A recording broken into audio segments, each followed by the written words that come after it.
Welcome to the Zinnov Podcast series on hyper-intelligent automation or HIA. HIA is a technology born from the confluence of AI and RPA, evolving from a conventional automation tool to a strategic enterprise game changer. In this series, we bring to you our conversations with leading automation gurus and industry mavericks on how they are defining new possibilities and business outcomes through automation. Hello, everyone, and a very warm welcome to yet another interesting episode of the Zinnov Podcast, Hyper-Intelligent Automation Series. I am Praveen Bhadada, Managing Partner at Zinnov, and your host for today. For several months, we have been talking to the stalwarts of the automation industry to get their perspective on the market, the rising trends, the defining technology innovations, and many more things like that. But in this podcast today, we will be taking you behind the scenes and shed some light on the real heroes of the automation industry. Yes, we are talking about the leaders themselves, who they are, how has their individual journeys impacted their role within the automation space, and how have their responsibilities transformed over the years given the massive traction of this industry, the automation industry. With that, allow me to introduce today's guest, Chris Huff, the Chief Strategy Officer at Kofax. In his role as CSO with Kofax, Chris develops and drives the company's global strategic initiatives, intelligent automation thought leadership, and cross-functional horizontal integrations. But outside of his professional capacity, there's so much more about Chris that has played a significant role in his journey to the very top. Through this podcast today, we intend to probe Chris on what does it really take for a leader in this modern era to keep pace with the changing dynamics and always stand tall in the face of adversities. Welcome to the show, Chris. Hey, Praveen. Thanks for having me. Perfect. So now let's just quickly begin the session, Chris. And I'm very, very intrigued about the career you've had so far. You had many unconventional, diverse, illustrious, career roadmap so far, from, I believe, serving as a major in the U.S. Marine Corps to becoming a management consultant to serving as a CEO at the high growth startup that had an exit to now donning the hat of a CSO in a fast growing company. You truly embody range, Chris, if I can say so. I would love to understand and get started on this podcast by really asking you on some of the common threads that have tied all of these experiences together for you and made you so much effective in your current leadership role. Give us a little bit of a backgrounder on who Chris really is and what has been the journey so far. Wow, no softball questions out of the gate here. And I like how you position it, Praveen, with unconventional and diverse. That's the very tactful way of saying, what the hell were you thinking and making the decisions that you had made? Yeah, it's been an amazing ride. And I think like most, it's a lot of both, effort and luck. While I have plenty of fight left in me, I can acknowledge that I'm closer to the end than the beginning. And when I look back on the road that I've traveled, I take great pride in being a lifelong learner above all else, because I think from that comes the intellectual curiosity, the problem solving, the critical thinking, the collaboration, all of those soft skills that are really needed, especially in this rapidly changing technology and digital era. And I found that these intangibles have been really helpful, not just in this digital economy where, we've got this rapid sort of ingest of data and it's all disparate in terms of how you can get smart about things. And so the onus really is not just on getting the data, but really on drawing the connections. And I think that's the value or the common thread that has really, sort of helped me throughout my career, has been being able to draw connections around a bunch of these different disparate data points, and then having the courage to have a voice and make decisions that maybe few others are ready to, one, get behind, two, not just get behind, but really hear. Because some people will listen, but are they really hearing what you're saying? And so to be able to hear that and then get behind it does take a level of leadership in terms of how you inspire people to line up behind your ideas. And I think that's what sort of really helped me as I've moved along. But then there's the luck side of it. And the luck side of it is that I've been extremely lucky to have a number of amazing mentors in my life. Great people that have believed in me, spent time helping me grow, provided me opportunities, and really recognized my efforts. And so looking back on my career, I would say the common thread, if anything, was with the very first leadership trait that they teach you when you become a Marine officer, and that is know yourself and seek self-improvement. And I think that that's what has really shaped what I hope most would describe as my servant leadership mentality, which has helped me grow tremendously as a person, both professionally and personally. I think the servant leader philosophy that's led me into so many new and exciting situations and inevitably put me on a path of pursuing more impactful initiatives in life and finding purpose. And I think that the byproduct of that are really these unique chapters in my book of life that you so eloquently pointed out were unconventional and diverse. Right. No, that's amazing, Chris. I think the three things that you talked about, which is connections, leadership, and luck, I think are really important. I think everyone has their own relevance in the way individual careers kind of unfold. And personally, I take a lot of inspiration from people who've been successful in different settings and adverse situations and scenarios that they had to deal with. People like Andy Grove from Intel, Bill Campbell, who had been the coach for everyone, almost literally everyone in Silicon Valley. Off late, Ben Horowitz, who is making some very smart decisions on the future investments and so on. Is there anybody in your last 20-25 years of careers that you look up to and you have taken leadership lessons from? Who do you really go to for coaching? Who inspires you? Give us a little bit more detail on who has influenced the shaping up of your career at different stages of your path. Yeah, another great question. I love how introspective these are. You were not kidding when you opened this up and said that we're not going to focus on the technology. We're really going to get to sort of like what makes a person tick, and how does that ticking sort of make them, successful, given this industry.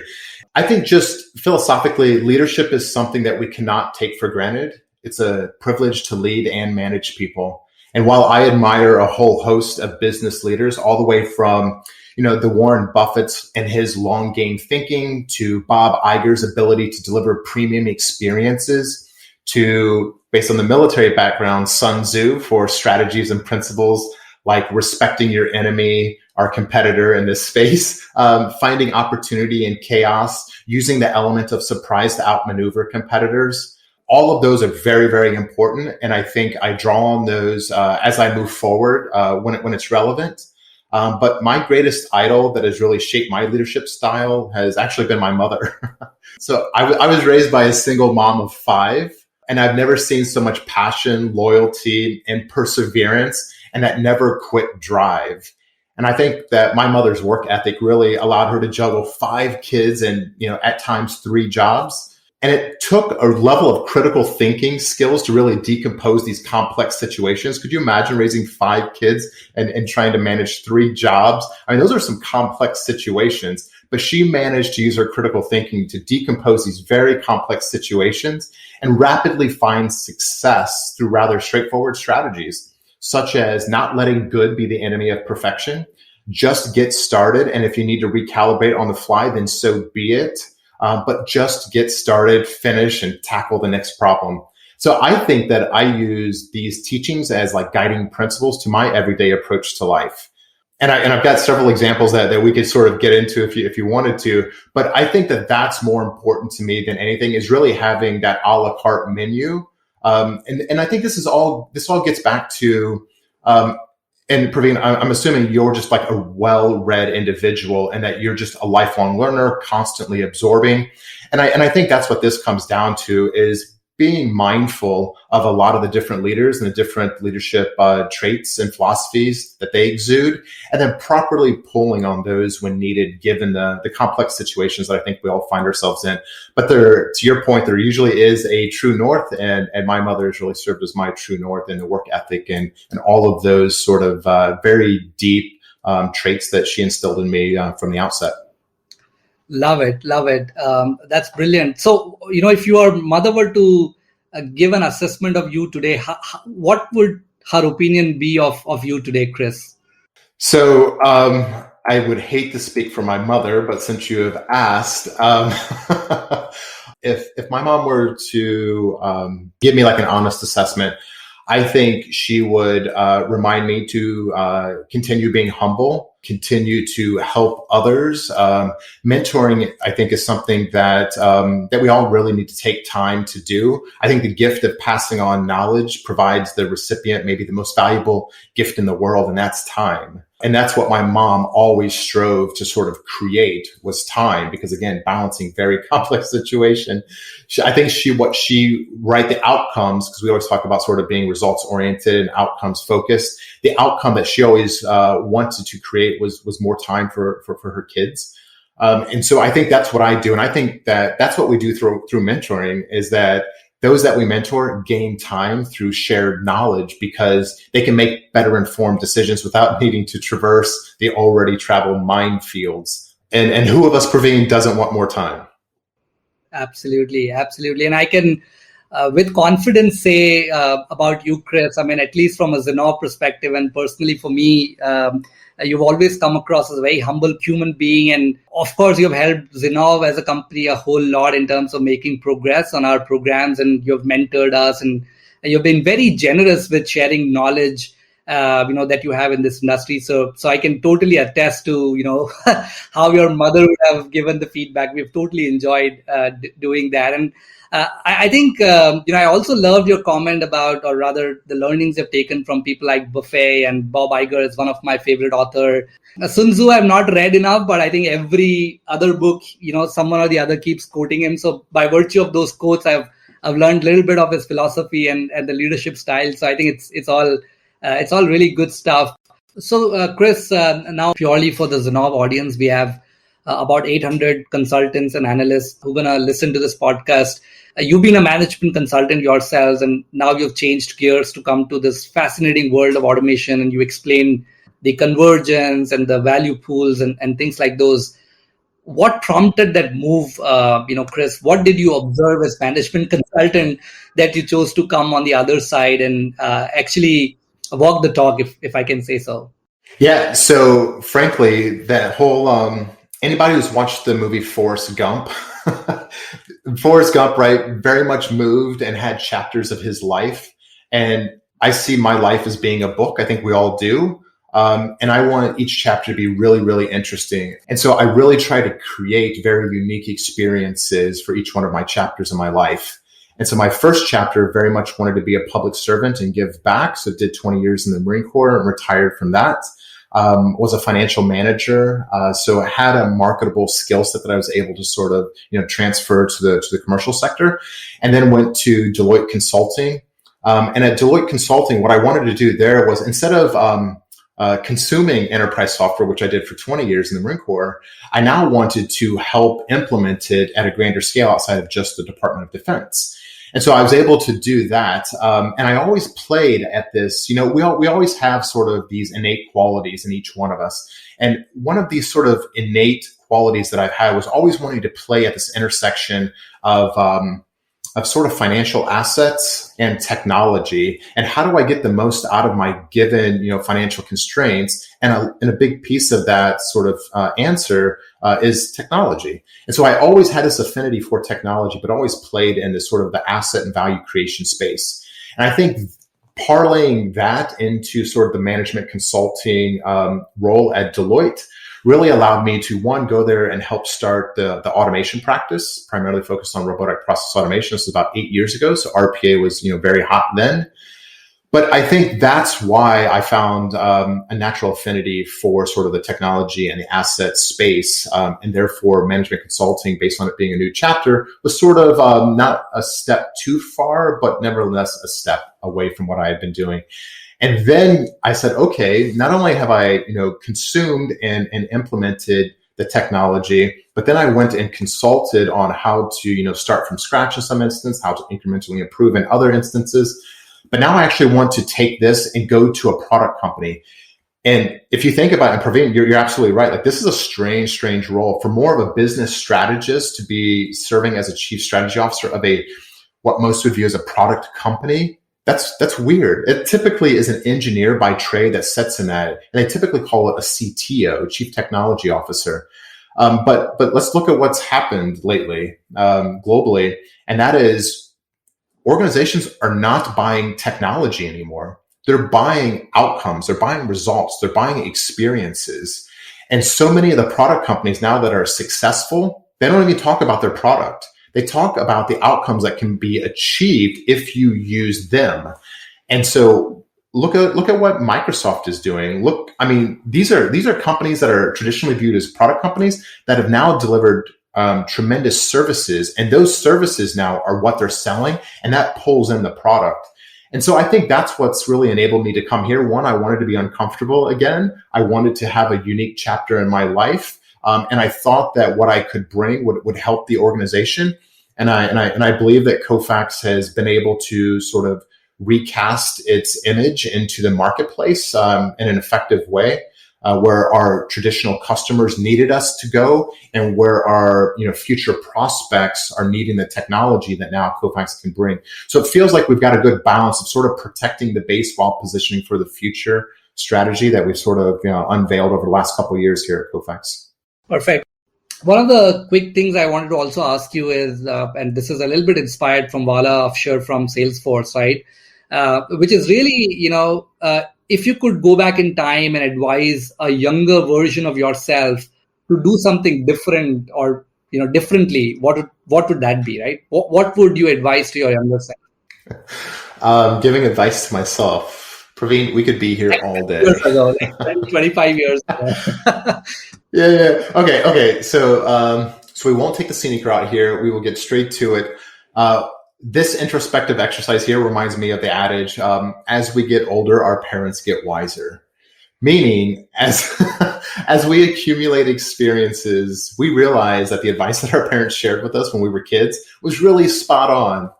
And had we listened, we could have saved ourselves so much time and headache. But we had to learn the hard way, through the school of hard knocks, as they say. But to your question, if I were able to meet up with a younger version of myself, I guess I would start by saying, slow down, have faith in your instincts and take risks, but also take the time to embrace the moment and celebrate the small wins, not just the big ones, because the big ones are few and far between. And more than anything, take the time to mentor. The gift of passing on knowledge provides a recipient, again, the most valuable commodity in the world, and that is time. And so I think that all of us, especially those of us that have spent a good amount of time in our industries and have some experience to share, we should absolutely not wait for people to knock on our door, but we should just be mindful of who is around us, who's joining our organizations, and ensure that we have a very, very strong mentor-mentee process set up. Because especially in the current sort of, COVID environment where we're not in the office, we're not running into each other in the hallways, there is a younger generation right now that is missing out on those hallway conversations. And so I think the onus is on to the more experienced of us to do the outreach and make sure that we're mentoring appropriately. Yeah, that's so true. I think we've been onboarding a lot of people, and it's funny, in the last 10 months, we haven't been able to meet any one of them, and they're just catching up, but it's the onus, like you said, is on all of us to make sure that they feel comfortable and that they are mentored enough to be able to get the same benefits that we got.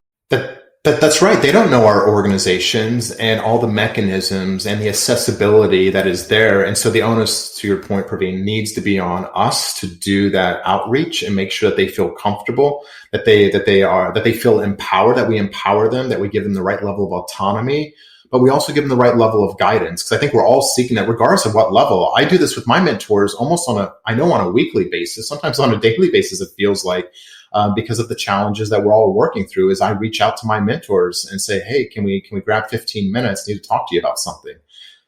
When you're first starting out, sometimes that can be overwhelming. Like, I don't want to bother somebody. And so making them feel comfortable, yes, please bother me. Because at the end of the day, we're all going to benefit. We're all going to benefit from them sort of, taking on as much experience as quickly as possible. Awesome. So, Chris, this was truly an enchanting session with you, wherein not only did we learn more about you as a human being, but more so how has your own diverse set of experiences given shape to your leadership principles and your approach towards sustained success. We truly hope that our listeners found several key takeaways that can one day help them set the tone straight with their own career goals or leadership goals and things like those, and really enable them to focus on unleashing the very best versions of themselves. Thank you so much. I truly appreciate your time, and thank you everyone for tuning in into this episode of Zinnov Podcast series. Have a fantastic time ahead, and we will see you very soon. Thank you so much. Thank you for listening to this episode of Hyper Intelligent Automation series. Stay tuned for more such interesting episodes. You can listen to our podcast on Apple Podcasts, Google Podcasts, Stitcher, Spotify, or wherever you get your podcasts from. To get more insights on how you can make your automation strategy count, connect with us at info@zinnov.com or visit our website www.zinnov.com. Follow us on LinkedIn at Zinnov for regular updates on our content. Thank you again for listening to the Zinnov Podcast.